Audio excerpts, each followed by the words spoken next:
ఇవాళ మీకు blouse cutting చూపిస్తున్నానండి. నడుము సైజు ఆధారంతో మనం బ్లౌజ్ మొత్తం కటింగ్ చేయొచ్చండి.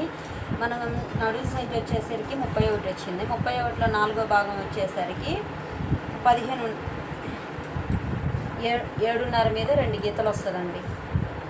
7.5 మీద 2 గీతలు వస్తుంది. నేను 7.5కి 2 గీతలు ఎక్స్ట్రా మార్క్ చేశాను. 1 అంగుళం టక్స్కి, 2 అంగుళాలు ఖర్చుకి. బ్లౌజ్ పొడవు వచ్చేసరికి 14 ఉంది. పైన ఖర్చుకు పెట్టానండి. 32 సైజుకి వచ్చేసరికి 5.5 అండి. షోల్డర్ ఎంత తీసుకుంటామో సంక డౌన్ కూడా 5.5 తీసుకోవాలి. ఇదిగోండి 5.5కి పెట్టాను.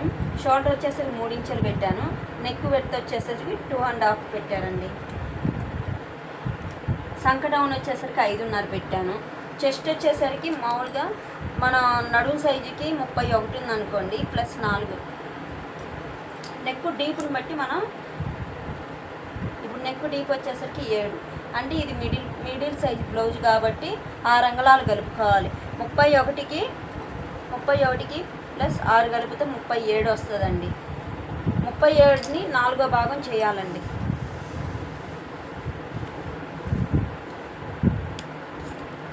37కి 4వ భాగం చేయాలి. 37కి 2వ భాగం వచ్చేసరికి 18.5 మీద 2 పాయింట్స్ వచ్చింది.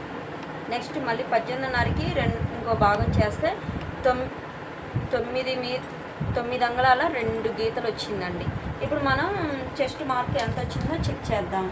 సేమ్ అలానే వచ్చింది కాబట్టి మనం ఇక్కడ షోల్డరు 3 తీసుకున్నాము. నెక్ విడ్త్ వచ్చేసరికి 2.5 తీసుకున్నాము. కింద నెక్ డౌన్ వచ్చేసరికి మనం 7 అంగుళాలు ఉంది, 7 అంగుళాలు పెట్టుకున్నాం. షోల్డర్ దగ్గర మనం నెక్ 2.5 పెట్టుకుంటే నెక్ డీప్కి వచ్చేసరికి 3 అంగుళాలు పెట్టుకోవాలండి. ఇప్పుడు బ్లౌజ్ తీసుకొని మనం సంక ఎంత వచ్చిందో చూసుకుందాం ఫ్రెండ్స్. ఇలా పెట్టేసుకొని ఇలా చూస్తే 7.5 వచ్చింది.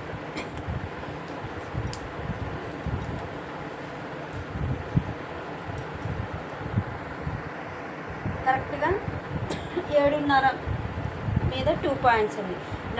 నడుము సైజు ఎంత వస్తే సంక కూడా అదే సైజు రావాలి. ఒక 2 పాయింట్స్ తగ్గినా కానీ ఏం తేడా రాదండి. ఇక్కడికి వచ్చేసరికి